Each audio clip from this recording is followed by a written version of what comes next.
кечиресиз, мен эки жагымды карагандай эле болгом, бирок машинеңизди байкабай калыптырмын. Наргиза. Үміт. Наргиза. Қандайсың ай? Жакшы, кечирип койчу, мен корошуп койчу. Сен аябай татынакайсың. Қандайсың ай? Жакшы. Ушул үйдө турасыңбы сен? Канча жыл болду көрүшөлү. Университетти бүткөндөн бери жолугуша элебиз. Ооба. Эмне айтып берчи? Эмне турабыз эшикте? Жүрү үйгө кирип чай ичип, анан аябай сүйлөшөлү. Мен убактым жок эле. Иштерим бар эле, Үмүт. Азыр анда мен машинаны ыңгайлуу жерге кое коеюн,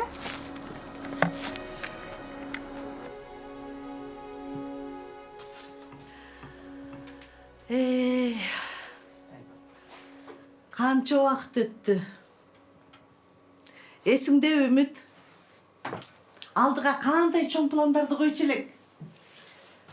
Жаш элек, тайманбас элек. Жок, сени тайманбас десе жарашат.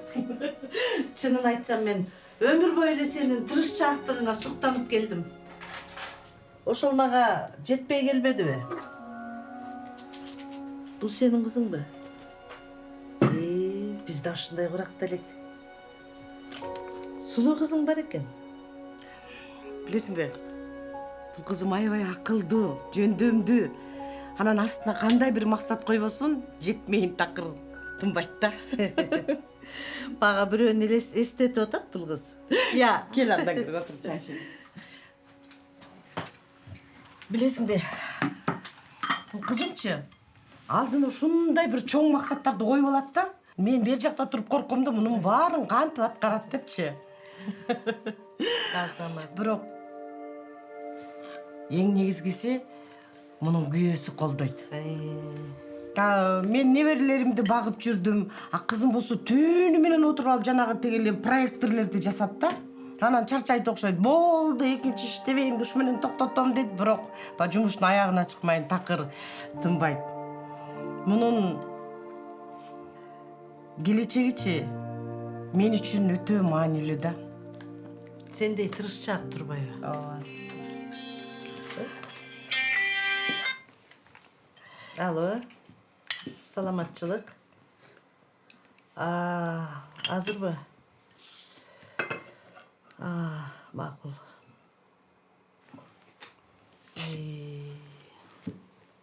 Кетиш керек болуп калды. Чай ичпей элеби? Ооба. Шашлыш. Жок дегенде наноз дей. Ооба. Сүйлөшүп отуруп. Бирок сен үйдү көрүп алдың да. Келип турасың, эми шашпай отуруп алып сүйлөшөбүз, Жумушунда турбайбы? Эми башка күнү келип, тынчыраак отуруп сүйлөшөбүз, Үйдү көрүп алдың. Мен сага эң негизгисин айтпай калдым. Эмнени? Эсиңдеби? Экөөбүз деген автордук программасы менен өз мектебибизди ачабыз деп кыялданчу эмес белек? Эсиңдеби? Эсимде. Сен тырышчаактыгың, үлгүң менен мени шыктандыргансың. Сен болбосоң мен эч качан ачмак эмесмин мектепти. Эми ал. Бир күнү келчи. Мен сага баарын көрсөтүп, айтып берейин. Макулбу? Макул. Сүйлөштүкпү? Чалам, Ооба. Аман эсен жетип ал эми. Ооба.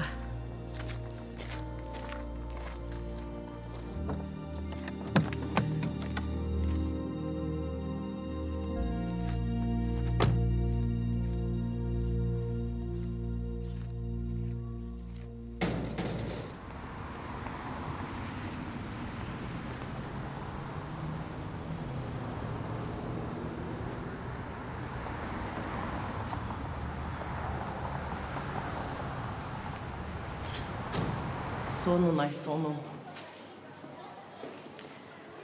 Эсиңдеби?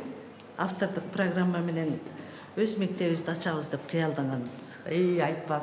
Менин кыялымдачы балдарчы мектепке ушундай шашылып, майрамга келаткандай келсе деп ойлочу элем да. Алар жада калса киргенде эле охранниктер менен башкача учурашса деп ойлочумун. Бул идеяны мен эчак эле кирип койгом. Ооба. Окуучулар деген билесиңби? Мектепке кандай шашып келишет, элестете да албайсың. ата энелерчи көргөн көздөрүнө ишене алышпайт. Сен азаматсың. Жада калса карачы, могу дубалдарды да жөн эле ак түскө боеп койбостон майда чүйдөлөрүнөн бери ойлонупсуң да. Ооба, бул эсимде болчу. Жүр дагы мен сага. Эмне? Дагы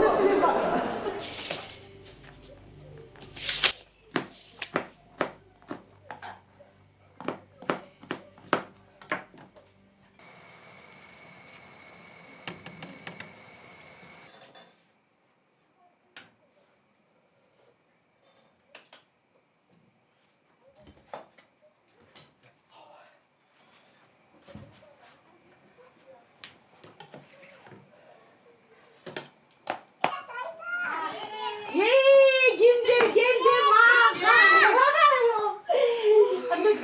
Çarşaf ketip Sen araştır. Otur la otur. Ay neveriler geldim de göngül vurup koysun. Barayım var oturç bol. Gel. İyi. Bas oturç. Bas. Apa tajattın mı balgırç mı? Kaça dolda sığar mı ya? Bana hazır. Nece ne buğa? Oy tine borso. Hazır. Kaldet mi? Gel buraya çağla git apa. Ova hazır. Oturç babam az birem. Vay telefonunu alsın bunu. Oyunu ortam bu. Annina. Vay telefonum da aldı ortam vay. Kampot var yemedi. Bir çık ufaklar aklı oturayım. Az bir. Vay telefonumu al çoy.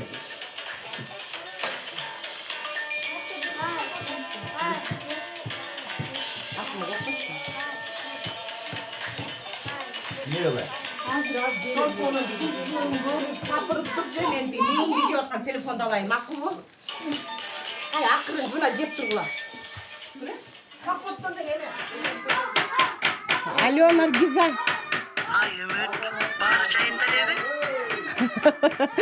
Ay bari jayındale. Menin gündün bir ele sağa. Bilesің бе, біздің сүйлөшүүбүздөн кийин мен сен жөнүндө көп ойлодум.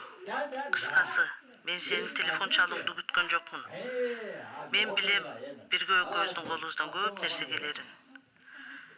Мен мектебимде бирге иштеп көрбөйлүбү? Наргиза, sen meni шылдыңдап жатасың ба?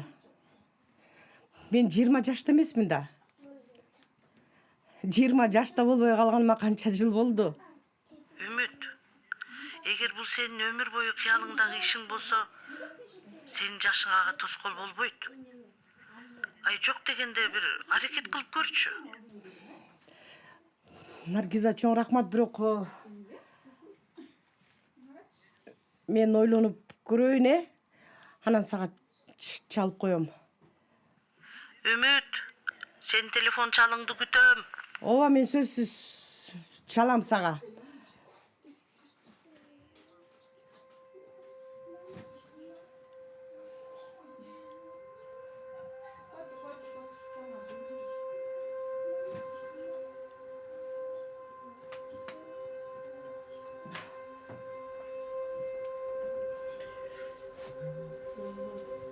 Ne var sabah? Gel.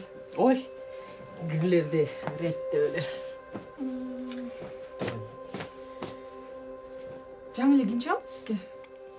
Ben Nargiza'nı bilesin mi? Кайсы? Kursdaşımçı. Наргиза жебі? Gel. Mektebimde çok işteyli. Кесибиңе кайра кайрылып кел дейт. Жакшы болуптур да апа. Барыңыз. Койчу эми кызым, эмиби? Кандай эми? Апа. Сиз мага дайыма айтчу эмес белеңиз? Өз максатыңа жетиш үчүн болгон күч аракетиңди жумшап, аракет кылышың керек деп. Апа, мен дайыма өзүм ишене берчү эмесмин. Ошондо сиз мага көмөк көрсөтүшүсүз ар дайым, апа.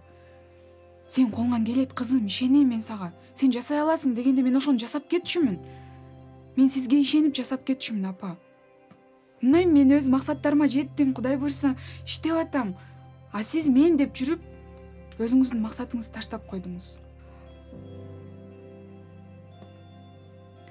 Башка бирөөлөр үчүн жашаганыңызды токтотуңузчу, апа. өзүңүз үчүн жашаңызчы. Өзүңүзгө көңүл бөлүңүзчү. Өзүңүз айтасыз го, биринчи аракет жасап көр, анан болбой калса кийин ошого аракет кылган жокмун деп өкүнбөйсүң да. Болду. Телефонду алыңыз дагы Наргиз эжеге чалыңыз. Колуман келеби? Апа, коюңузчу. Чалыңыз.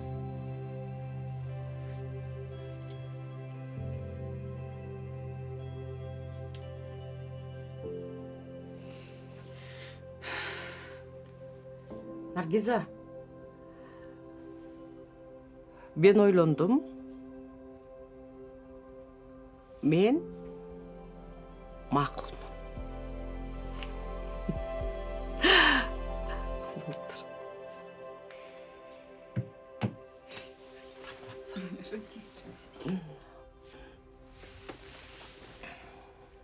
Негизи ар бир сабак балдарга кызыктуу болуш керек.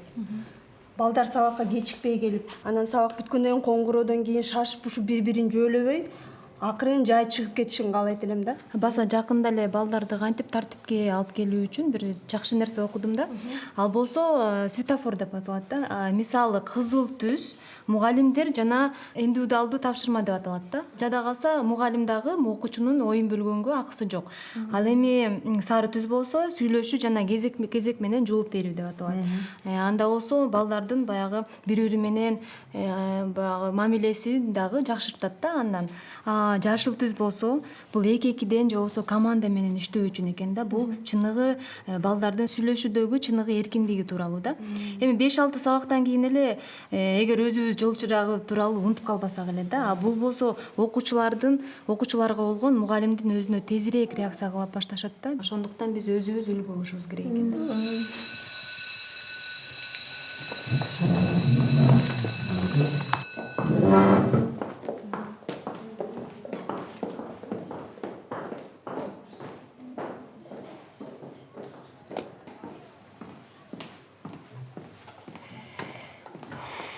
Үмүт, эмне болду сага? Мен кесиптештеримдин астындачы аябай уят болуп жатам да. Алар дегенчи жаш, мезгилден калышпайт. Мен көп нерсеничи артта калып калыптырмын да. Мен бирок аларга жеткенге аракет кылып атам, бирок болбой атат. Үмүт, алардын алдына чуркап чыгып эмне кыласың? Сен өзүңдүн темпиң менен акырындап. Бирок мен эмнени айтып жатам, баарын билип туруп. Сен баарынан мыктысы болуп көнүп алгансың да алтыным. Билесиңби, мен мындай чечтим да. Мен дагы бир 2-3 курска барып жазылышым керек болуп калыптыр. Үмүт койчу, кайда барасың? Өзүңдү аяп, кыбырап иштеп жүрө бер алтыным. Успокойся.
Кандай?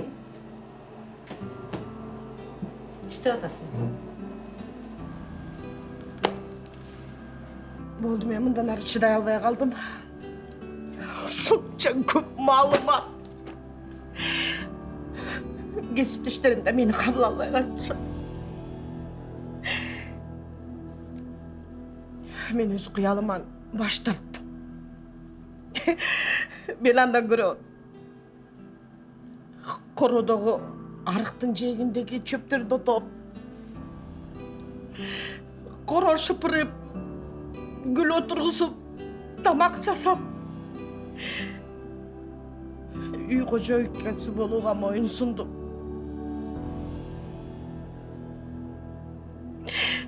Кечирип койчу. Бул жумуш менин колумдан келбей калыптыр.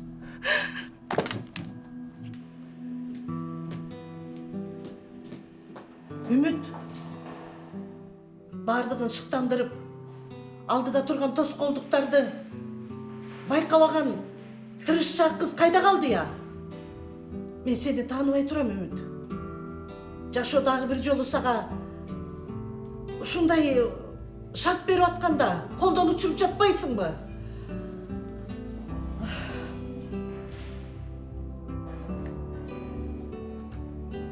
Дагы ойлонуп көрчү, Үмүт. Чечимиң менен шашылба.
Жолда майлап өтүп келе, кагыла.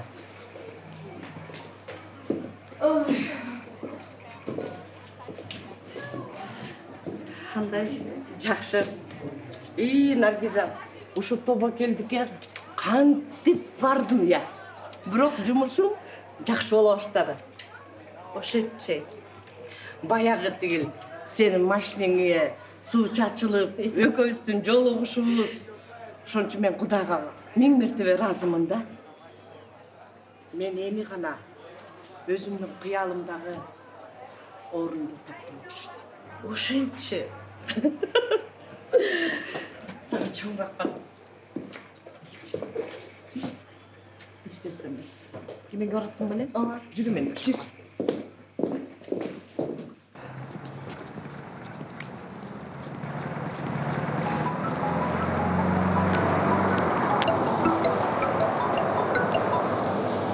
Alo kızım.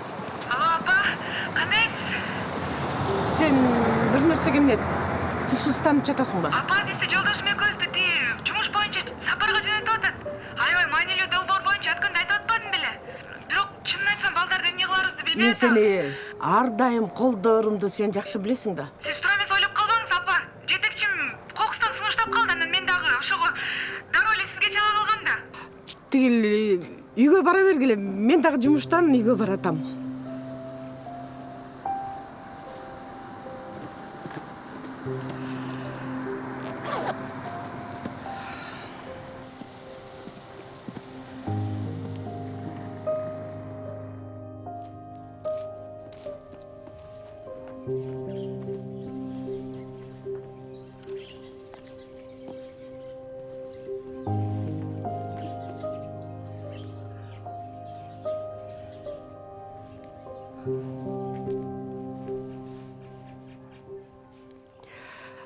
Наргиза, мен эртең жумушка чыга албайт окшойм. Үмүт, эмне болду? Кечирип койчу. Баары жакшы эле эмес беле? Эмне болду сага? Кызымдын бир шашылыш жумуштары чыгып калыптыр. Мен аны мындай учурда таштай албайм. Сага чоң рахмат ушундай мүмкүнчүлүк бергениң үчүн.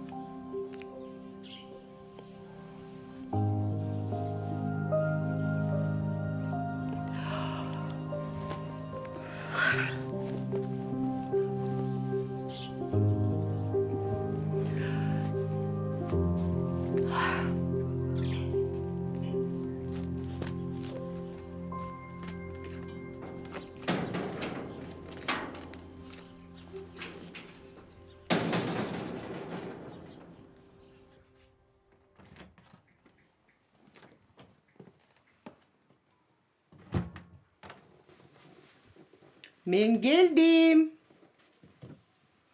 Meni toskon kişi yok ko?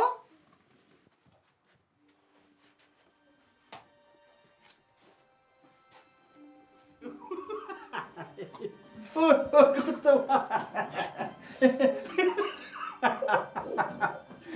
Oldu.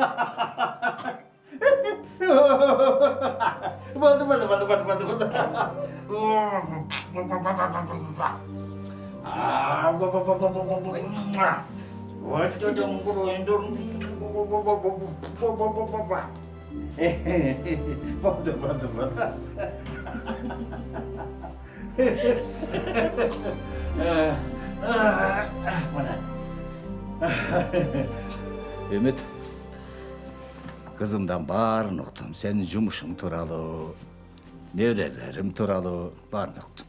Эми неберелер менен көңүл ачабыз да, э? Nevrelerdi жайына қой, мен барын мойныма алам.